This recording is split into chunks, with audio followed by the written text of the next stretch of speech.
सुप्रभात, नमस्कार, स्वागत है आप सभी का। सुबह 7 बजे तमाम अहम खबरों के साथ मैं हूं प्रीति। आइए एक नजर डालते हैं सुर्खियों पर। अरुणाचल मामले में भारत की दो टूक, कहा भारतीय इलाकों के नाम बदलने का चीन को नहीं अधिकार, प्रदेश की हर एक इंच जमीन हमारी। एआईएडीएमके के विलय में पनीरसेल्वम गुट की शर्त, शशिकला और दिनाकरन को पार्टी से हटाने की मांग, का सीबीआई करे जयललिता की मौत की जांच। दिल्ली में आज थमेगा चुनाव प्रचार, एमसीडी की 272 सीटों पर 23 अप्रैल को मतदान, 26 अप्रैल को आएंगे नतीजे।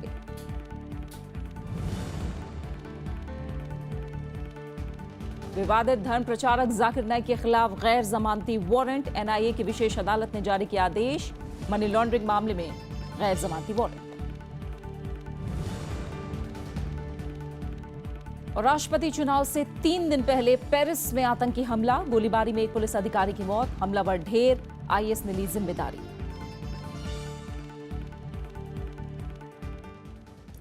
भारत ने अरुणाचल के 6 जगहों के नाम बदलने के चीन के फैसले पर कड़ा ऐतराज जताया है। कल भारत ने फिर साफ किया कि अरुणाचल प्रदेश भारत का अभिन्न अंग है। विदेश मंत्रालय के बयान के बाद शहरी विकास मंत्री वेंकैया नायडू ने भी कहा कि अरुणाचल प्रदेश की हर एक इंच जमीन भारत की है और चीन को शहरों का नाम बदलने का हक नहीं है।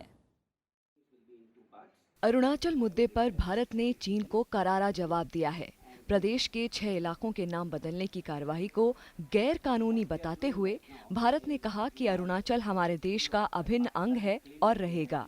गुरुवार को विदेश मंत्रालय के प्रवक्ता और संयुक्त सचिव गोपाल बागले ने कहा, कुछ शहरों के नाम बदल देने से उनकी वास्तविक स्थिति में कोई परिवर्तन नहीं होगा। If you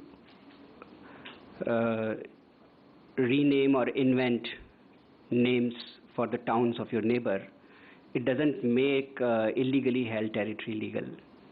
So Arunachal Pradesh has always been an integral part of India and it will continue to be so. नाम बदलने के मामले में चीन की सरकार से फिलहाल भारत की कोई बातचीत नहीं हुई है।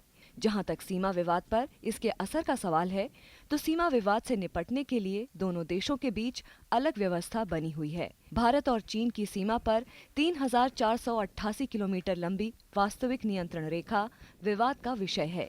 दोनों देशों के बीच सीमा विवाद को सुलझाने के लिए 19 बार चर्चा हो चुकी है। तिब्बती धर्मगुरु दलाई लामा की अरुणाचल प्रदेश यात्रा से भड़के चीन ने बुधवार को अपने नक्शे में अरुणाचल की 6 जगहों के नाम बदल दिए हैं। इन इलाकों के नामों में चीनी, तिब्बती और रोमन में मानकीकरण किया गया है। अखिलेश सुमन के साथ bureau report, Rajya Sabha TV. Tamil Nadu में एआईएडीएमके में सुलह के लिए पनीरसेल्वम गुट ने नई शर्तें रखी हैं। इसमें शशिकला और दिनाकरन को पार्टी से हटाने की मांग की गई है। पलनीसामी सरकार से जयललिता की मौत की सीबीआई जांच कराने की भी शर्त रखी गई है। इधर एआईएडीएमके के वरिष्ठ नेता एम थम्बिदुरई ने राज्यपाल से मुलाकात की। एआईएडीएमके के दोनों धड़ों के विलय में नया पेच आ गया है। गुरुवार को पनीरसेल्वम गुट ने बैठक के बाद अम्मा गुट के सामने नई शर्तें रख दी हैं। इसमें शशिकला और दिनाकरन को पार्टी के महासचिव और उप महासचिव पद से हटाने की मांग की गई। साथ ही शशिकला की अगुवाई वाले एआईएडीएमके अम्मा की तरफ से चुनाव आयोग में दायर उस हलफनामे को वापस लेने की मांग की गई है, जिसमें वीके शशिकला को पार्टी महासचिव और टीटीवी दिनाकरन को उप महासचिव बनाए जाने की जानकारी दी गई थी। इसके अलावा ई पलानीसामी सरकार से जयललिता की मौत की सीबीआई जांच कराने की मांग की गई है।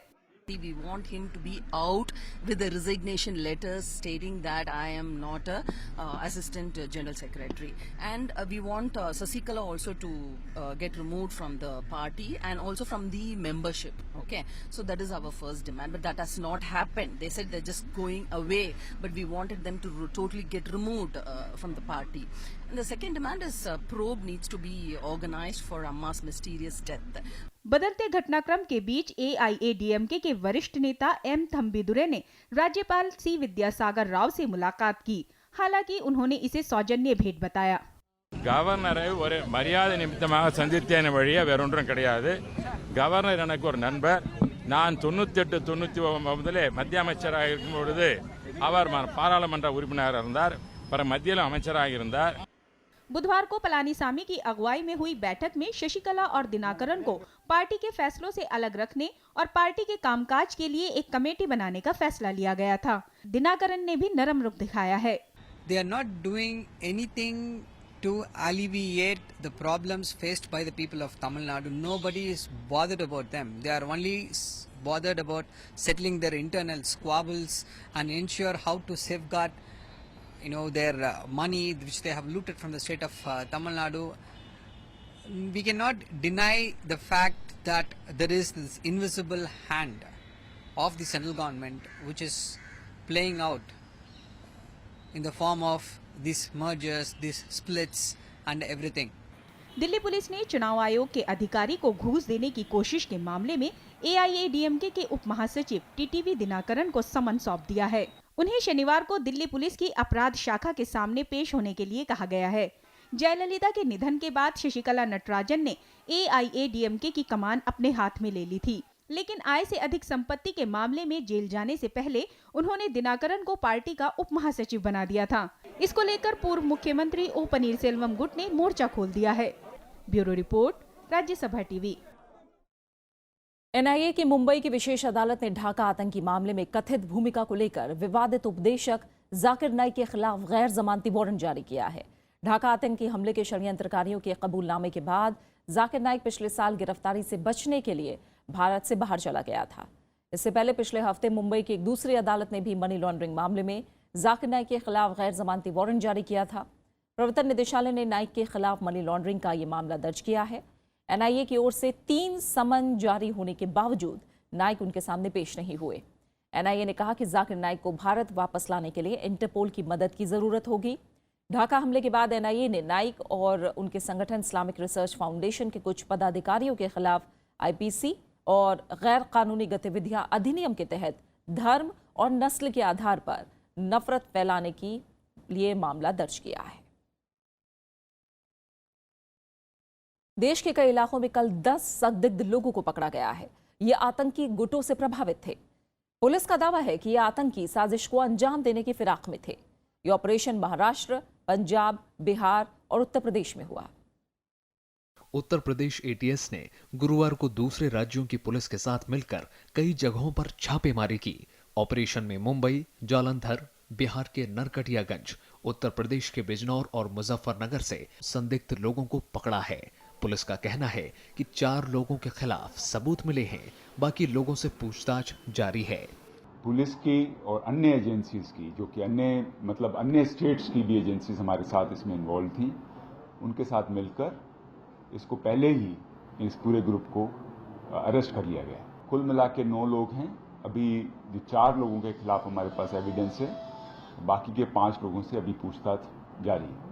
उत्तर प्रदेश पुलिस का कहना है कि लोग सेल्फ मोटिवेटेड हैं और किसी आतंकी गुट से इन्हें मदद नहीं मिली है। इन लोगों को साजिश करने के आरोप में गिरफ्तार किया गया है।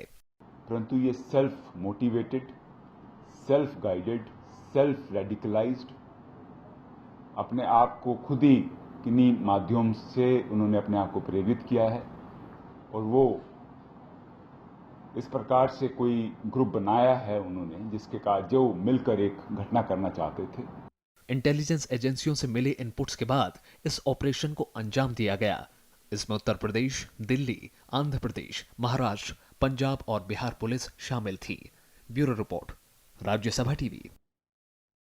कश्मीर में युवक को जीप से बांधने के मामले में सेना ने जांच के आदेश दिए हैं। कोर्ट ऑफ इंक्वायरी के लिए 1 महीने का वक्त तय किया गया है। PTI के मुताबिक जांच के दौरान उन परिस्थितियों की भी जांच होगी जिसमें ये कदम उठाना पड़ा। इस मामले में पुलिस ने भी FIR दर्ज की है। हालांकि FIR में किसी का नाम नहीं है। ये घटना 9 अप्रैल की है। इस दिन श्रीनगर लोकसभा सीट पर उपचुनाव था। मतदान के दौरान व्यापक पैमाने पर हिंसा हुई थी। और कश्मीर में कल तीसरे दिन भी हाई स्कूल और कॉलेज बंद रहे। छात्रों के प्रदर्शन के चलते घाटी में एहतियात के तौर पर यह फैसला लिया गया है। स्कूल और कॉलेज आज भी बंद रहेंगे। बीते शनिवार को पुलवामा के कॉलेज में कथित रूप से बल प्रयोग का छात्र विरोध कर रहे हैं। इसके खिलाफ सोमवार को हुए प्रदर्शन में कई छात्र घायल हुए थे। अलगाववादियों ने आज विरोध प्रदर्शन का ऐलान कर रखा है।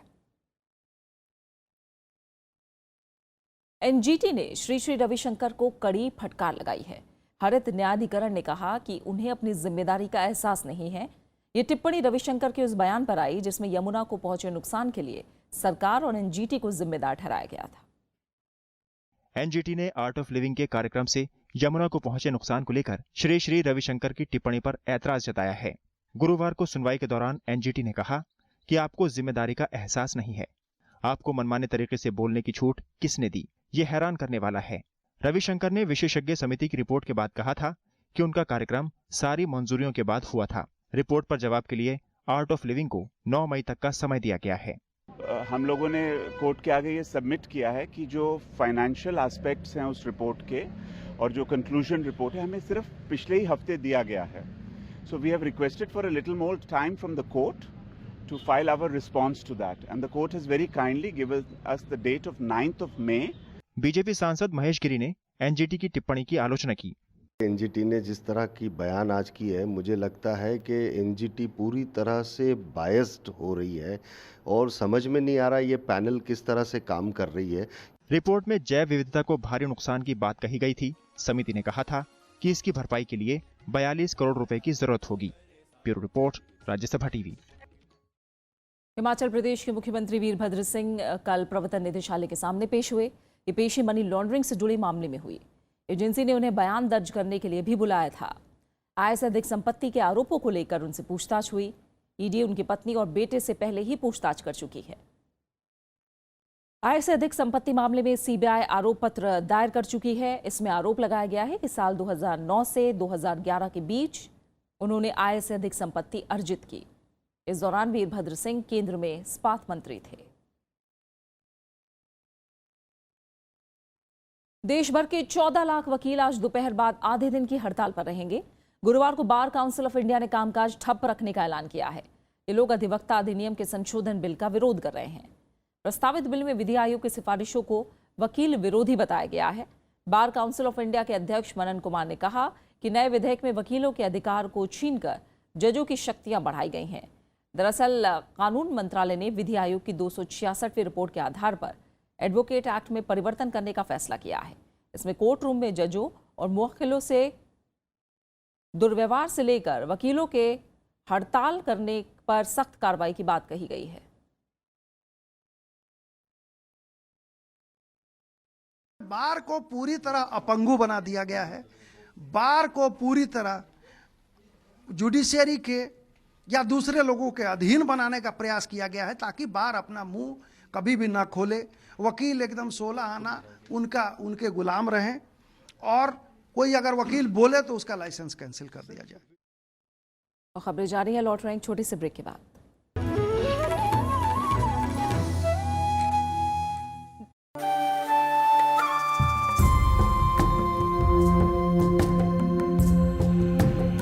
मैं भी भारत का ये सफर लेकर आजकल हम नागालैंड में हैं और आज हम बात करेंगे कोन्याक आदिवासियों की।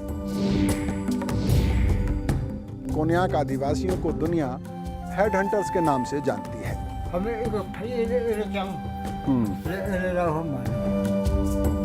हम जानने की कोशिश करेंगे उस पृष्ठभूमि को, उस इतिहास को और साथ ही साथ समझने की कोशिश करेंगे कोन्याक आदिवासी समाज की बनावट को, उनके रीति रिवाजों को।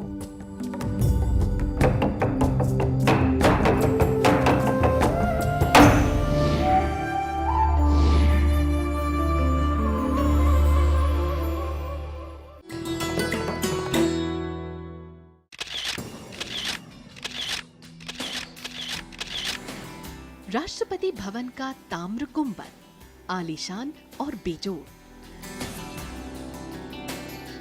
सांची के बौद्ध स्तूप से प्रभावित इस गुंबद की ऊंचाई बाकी इमारत से करीब 2 गुनी।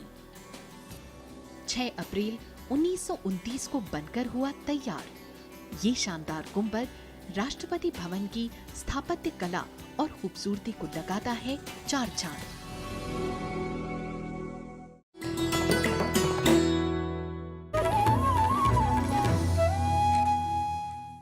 दो 2019 आम चुनाव से पहले सभी विपक्षी दलों को एक करने की कोशिश के बीच बिहार के मुख्यमंत्री नीतीश कुमार ने कल कांग्रेस अध्यक्ष सोनिया गांधी से मुलाकात की। माना जा रहा है कि दोनों नेताओं ने मौजूदा राजनीतिक स्थिति पर चर्चा की।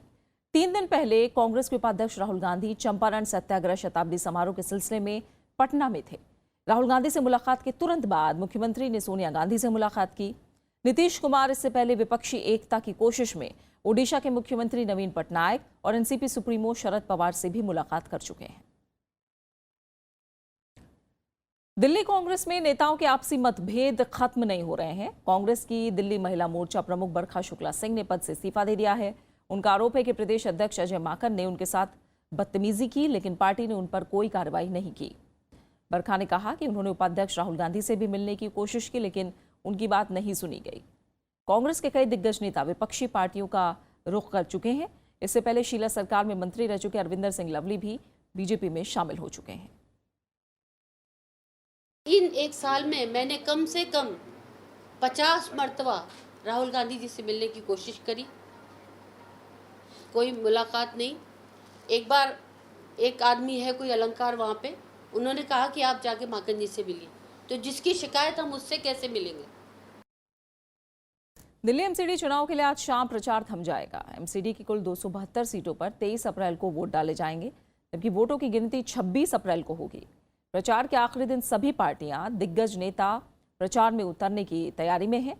इस बार एमसीडी चुनाव में त्रिकोणीय मुकाबले की उम्मीद है। प्रचार खत्म होने के साथ ही दिल्ली से लगती झज्जर समेत हरियाणा के सोनीपत, गुरुग्राम और फरीदाबाद जिले की सीमाएं भी सील हो जाएंगी। राष्ट्रीय राजधानी में 3 नगर निगमों में बीजेपी का कब्जा है। पूर्ववर्ती एकीकृत दिल्ली नगर निगम को 2012 में 3 हिस्सों में बांटकर उत्तरी, दक्षिणी और पूर्वी नगर निगम बनाया गया था। एनडीएमसी और एसडीएमसी में 104 वार्ड और ईडीएमसी में 64 वार्ड हैं।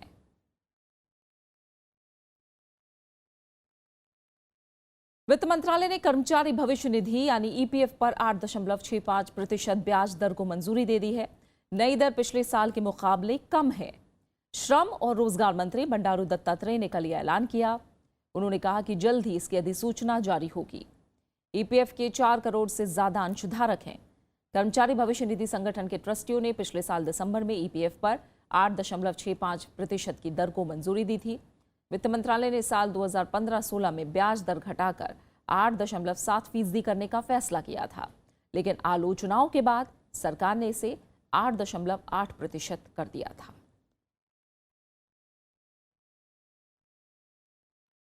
सीबीएसई ने स्कूल के परिसरों में किताबों, यूनिफॉर्म और स्टेशनरी की दुकानों को लेकर चेतावनी दी है कि स्कूल का इस्तेमाल व्यवसाय के लिए नहीं किया जाना चाहिए। बोर्ड ने कहा कि स्कूल किसी चयनित विक्रेता से कॉपी किताबें खरीदने के लिए बच्चों को बाध्य न करें। ऐसा करने वाले स्कूलों की मान्यता भी रद्द की जा सकती है। अभिभावकों की शिकायत पर संज्ञान लेते हुए सीबीएसई ने एडवाइजरी भी जारी की है। इसके अलावा बोर्ड ने एनसीईआरटी की किताबों के ही इस्तेमाल पर जोर दिया है। बोर्ड को एनसीईआरटी किताबों की जगह अन्य किताबें खरीदने के लिए दबाव डालने की शिकायतें मिल रही थी। कुलभूषण जाधव के मामले में भारत ने पाकिस्तान से एक बार फिर मिलने की इजाजत मांगी है। ये 15वीं बार है जब भारत ने इस तरह की मांग की। भारत ने पाकिस्तान से कुलभूषण जाधव के मामले में आधिकारिक तौर पर आगे की कार्रवाई की जानकारी भी मांगी है। पाकिस्तान ने अभी तक भारत की इन मांगों का कोई जवाब नहीं दिया है। There have been legal proceedings in Pakistan against Mr. Kulbhushan Jadhav. So, indeed, if there have been any proceedings against him, then obviously we would like to see officially the details of those proceedings.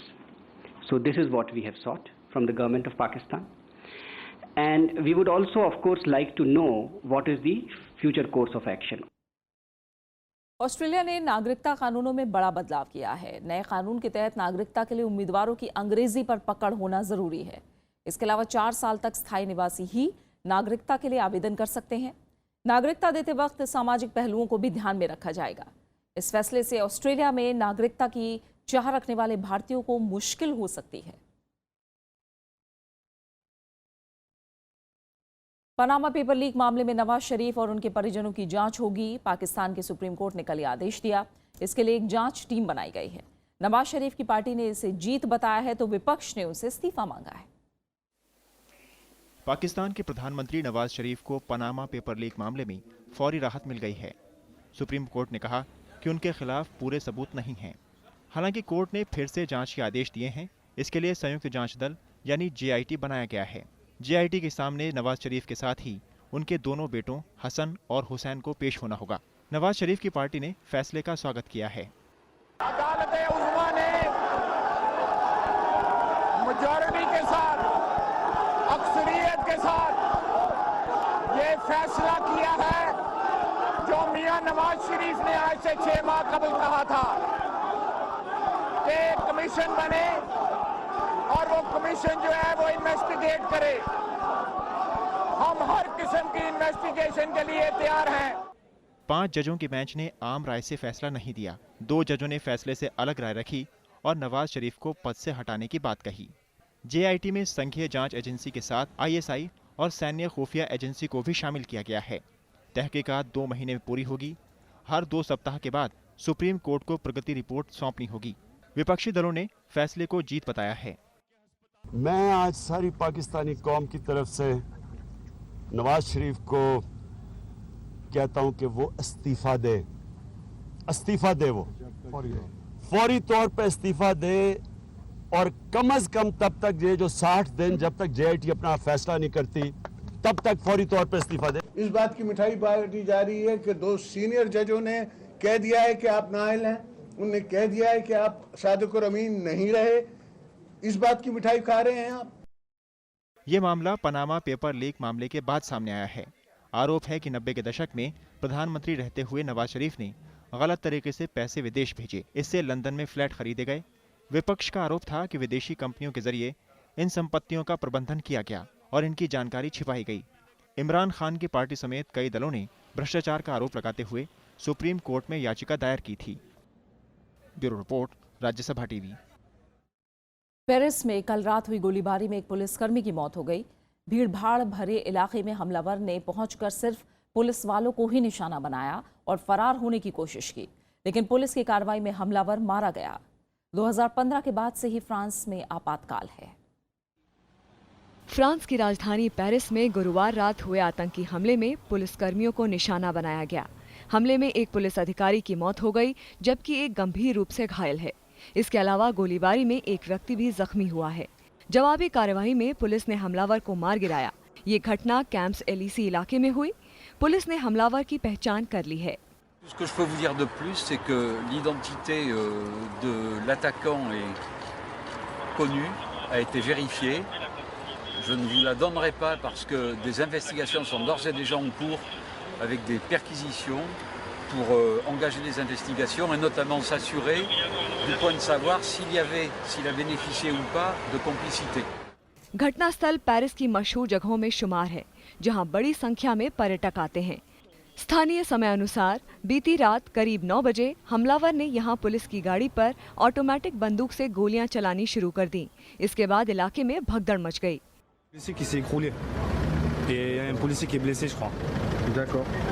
Et vous étiez combien là dans le magasin Dans le magasin, on devait être une 50aine de personnes. C'était des étrangers. La plupart, ils ne comprenaient pas. Ça veut dire, ils me regardaient, ils me disaient qu'est-ce qu'il y a, what. Je leur disais, c'est bon, parce qu'ils avaient trop peur.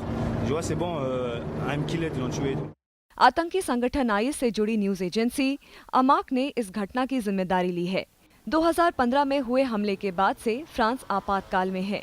पिछले 2 सालों में हुए आतंकी हमलों में यहां 230 लोगों की मौत हो चुकी है। रविवार को फ्रांस में राष्ट्रपति चुनाव भी होना है। चुनाव से ठीक पहले हुए हमले के बाद पूरे देश में आतंकवाद निरोधी अभियान छेड़ दिया गया है। Bureau report, Rajya Sabha TV. संयुक्त राष्ट्र सुरक्षा परिषद उत्तर कोरिया के ताज़ा मिसाइल परीक्षण की निंदा करते हुए नए प्रतिबंध लगाने की चेतावनी दी है। साथ ही सुरक्षा परिषद ने उत्तर कोरिया से फिर मिसाइल परीक्षण नहीं करने की बात कही। परमाणु हथियारों से लैस उत्तर कोरिया ने बुधवार को जापान सागर में एक बैलिस्टिक मिसाइल दागी। साथ ही उत्तर कोरिया ने चेतावनी दी थी कि अगर वैश्विक समुदाय प्रतिबंध कड़े करता है तो वो जवाबी कार्रवाई करेगा। बात मौसम की। देश के ज्यादातर राज्यों में गर्मी से लोगों का बुरा हाल है। राजधानी दिल्ली में पारा बढ़ता जा रहा है। वहीं राजस्थान में तापमान 46 डिग्री के पार पहुंच गया। ओडिशा, पंजाब, हरियाणा में लू जानलेवा साबित हो रही है। उत्तर प्रदेश और छत्तीसगढ़ में भी तापमान कम होने का नाम नहीं ले रहा है। बिहार में तापमान कम हुआ है। उत्तर भारत में गर्मी का सितम जारी है। भीषण गर्मी अब लोगों के लिए जानलेवा बनती जा रही है। पूरा देश तपती गर्मी और लू की चपेट में है। राजधानी दिल्ली में पारा 44 डिग्री सेल्सियस तक पहुंच गया है। राजस्थान में अधिकतम तापमान 46.4 डिग्री सेल्सियस चूरू में दर्ज किया गया है। वहीं श्रीगंगानगर में तापमान 46 डिग्री सेल्सियस और बीकानेर में 45.6 डिग्री सेल्सियस रहा। सर बहुत ज़्यादा टेम्परेचर है सर, इसमें काम वाम करना बहुत ही हालत ख़राब है एकदम। और समझ लीजिए कि ये बेल का शरबत पी रहा हूँ तो थोड़ी सी राहत मिल रही है। वहीं ओडिशा के बालनगीर में सबसे ज्यादा तापमान 44.5 डिग्री को पार कर चुका है। वहीं राज्य के 10 जिलों में पारा 40 डिग्री तक पहुंच गया है। पंजाब और हरियाणा में भी भीषण गर्मी पड़ रही है। नारनौल, हिसार, पटियाला, चंडीगढ़ में गुरुवार को मौसम का सबसे गर्म दिन रहा। मौसम विभाग के मुताबिक हरियाणा के नारनौल में तापमान 45.5 डिग्री सेल्सियस दर्ज किया गया है। चंडीगढ़ में तापमान 41.6 डिग्री सेल्सियस रहा। इतनी ज्यादा धूप हो गई, इतनी ज्यादा गर्मी लगती है कि इंसान मतलब धूप में 2 मिनट से ज्यादा इंसान खड़े ही नहीं रह सकता, इतनी ज्यादा गर्मी हो गई है। ना गॉगल्स काम आ रहा है, ना कहीं से कोल्ड ड्रिंक काम आती है। कितना भी लस्सी पी लो, कुछ भी कर लो, धूप को हम लोग पिछाड़ नहीं पा रहे हैं। धूप हमसे आगे आगे डेली दिन ब दिन बढ़ती ही जा रही है। उधर उत्तर प्रदेश के बांदा में तापमान 46 डिग्री सेल्सियस दर्ज किया गया है। छत्तीसगढ़ के बिलासपुर में पारा 42.5 डिग्री और अंबिकापुर में तापमान 41.3 डिग्री तक रहा। वहीं बिहार में तापमान की गिरावट देखने को मिली। मौसम विभाग ने बिहार में बारिश का अलर्ट जारी किया है। विभाग के मुताबिक अगले 24 घंटों में आंधी, तूफान और बारिश के साथ ओले गिरने की संभावना है। Bureau report, Rajya Sabha TV. और अब बात खेलों की। चीन मास्टर्स ग्रां प्री गोल्ड बैडमिंटन में भारतीय चुनौती खत्म हो गई है। पुरुष एकल के प्री क्वार्टर फाइनल में पी कश्यप और हर्षल दानी दोनों अपना अपना मैच हार गए। पी कश्यप को चीन के कियाओ बिन से 10-21, 22-20, 13-21 से हार का सामना करना पड़ा, जबकि हर्षल दानी को भी चीन के खिलाड़ी फेजियांग सुन ने मात दी। उधर महिला वर्ग में भारतीय खिलाड़ी साई उत्तेजिथा राव चुक्का और श्री कृष्णा प्रिया कुदरवल्ली पहले ही टूर्नामेंट से बाहर हो चुकी हैं। PV Sindhu BWF badminton ranking में तीसरे नंबर पर पहुंच गई हैं। सिंधु पिछले हफ्ते 5वें नंबर पर खिसक गई थी। 2 हफ्ते पहले वो करियर की सर्वश्रेष्ठ दूसरी रैंकिंग पर पहुंची थी। सायना नेहवाल एक पायदान चढ़कर 8वें नंबर पर पहुंच गई। वहीं पुरुष सिंगल्स में अजय जयराम 13वें नंबर पर पहुंच गए हैं। सिंगापुर ओपन विजेता बी साई प्रणीत और उपविजेता किदाम्बी श्रीकांत को 8-8 स्थान का फायदा हुआ है। श्रीकांत 21वें और प्रणीत 22वें नंबर पर हैं। और अब आखिर में हेडलाइंस। अरुणाचल मामले में भारत की 2 टूक, कहा भारतीय इलाकों के नाम बदलने का चीन को नहीं अधिकार, प्रदेश की हर एक इंच जमीन हमारी। एआईएडीएमके के विलय में पनीरसेल्वम गुट की शर्त, शशिकला और दिनाकरन को पार्टी से हटाने की मांग, कहा सीबीआई करे जयललिता की मौत की जांच। दिल्ली में आज थमेगा चुनाव प्रचार। एमसीडी की 272 सीटों पर 23 अप्रैल को मतदान, 26 अप्रैल को आएंगे नतीजे। विवादित धर्म प्रचारक जाकिर नाइक के खिलाफ गैर जमानती वारंट, एनआईए की विशेष अदालत ने जारी किया आदेश, मनी लॉन्ड्रिंग मामले में कार्रवाई।